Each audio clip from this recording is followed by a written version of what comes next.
Kevin, I'm looking at two numbers that really stand out to me. 21 points off of turnovers and 15 second chance points. And I guess even another one you mentioned the other night, that you need more from the 5 spot. And tonight combined, you got 11 points and 10 rebounds from there, which is probably, more what you're looking for. You can combine all that and talk about this team, and they said it, but I think, or are they, from your perspective, and you're kind of closer to being a perfectionist than not, are they playing as good as they played in a long time? I think that's a hard one. I mean, I think certain matchups are very interesting. I didn't think we played very well the other night against Portland State. Right. And so that matchup in that zone, that gives us worry. It makes us go, okay, we've got to fix some things about that.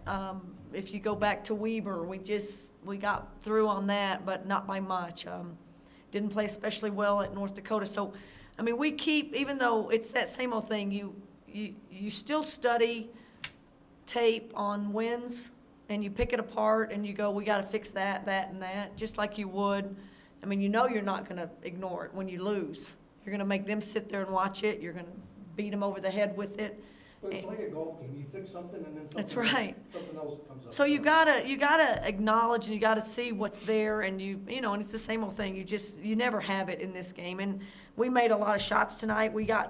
I loved our flow. I loved our pace and our push when we were at our best. I thought Crystal's game and floor game was amazing.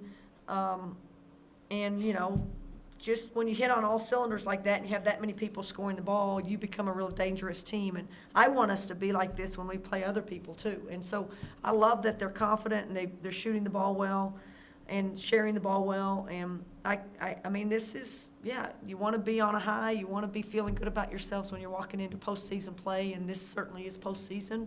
And but we're going to prepare like we lost, and we're going to prepare as though we've got to fix things, and we've got to get ready for either Sac State or Montana. And both of those, again, like you just said, Sac's a dangerous team. There's a million possessions. They can get back in games. Right.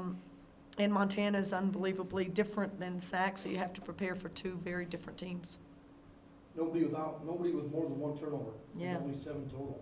We talked a lot about that. I feel like our ball handling skills from every position hasn't been as sharp as it needed to be, and we were real worried about that. They win games when they can force 20 turnovers. So clearly that's the biggest number probably on this sheet, and I just think everybody really took it to heart to be better with the ball in their hands.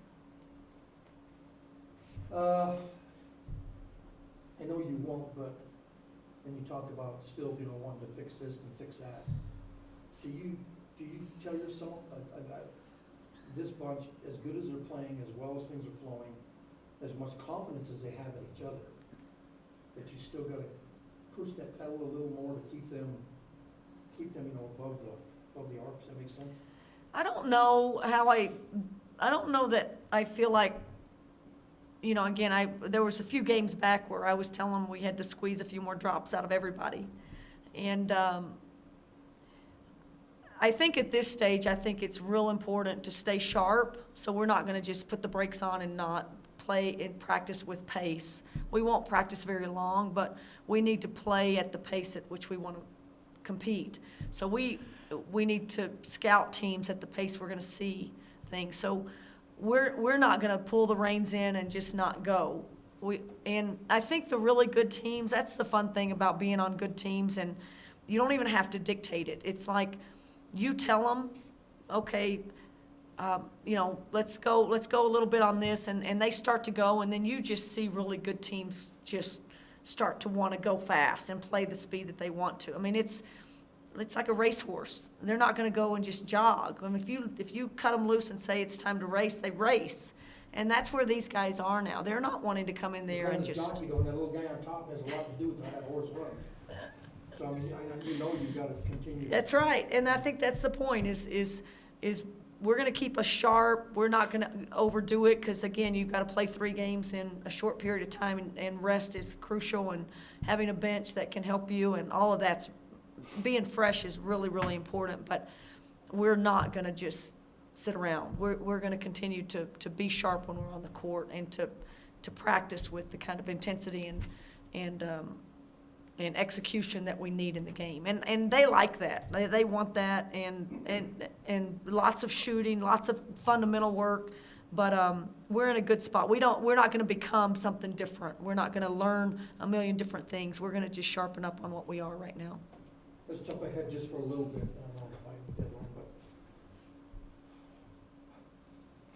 next week, I mean, and this would almost be cliches and standard, but with with your program, walking out of Reno with anything less than first place is a disappointment.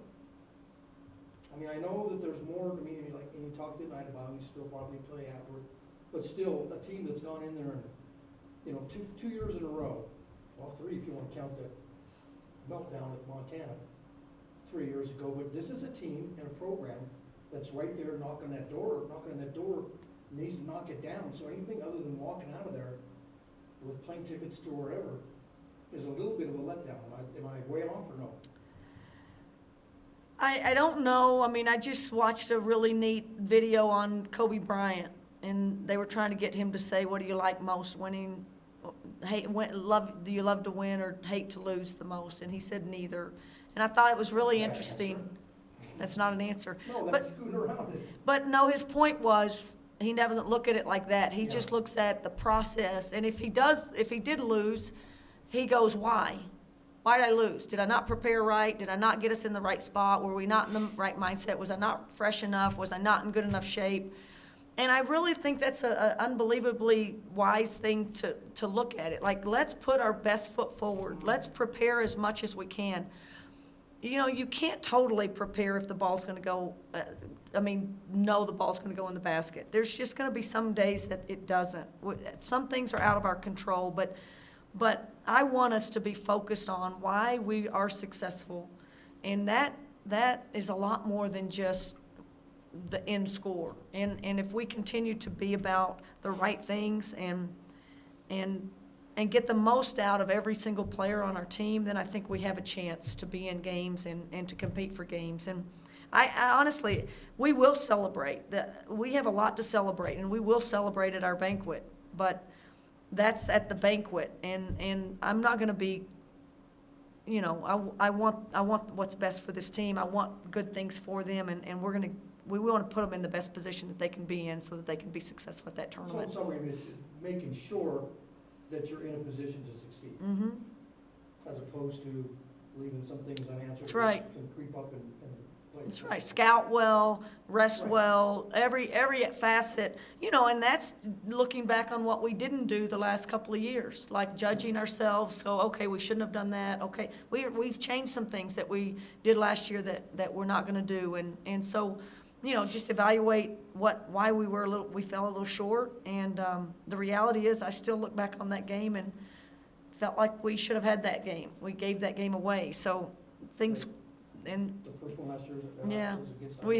we had a lead with very little time left. So, but either way, the other thing that you just feel really great about is, you know, I just told Scotty and Kiwi in particular, they're responsible too to make sure their team is ready. And I promise you, they're on to that, and they believe that, and if I put it in their hands, I think they'll have their team ready.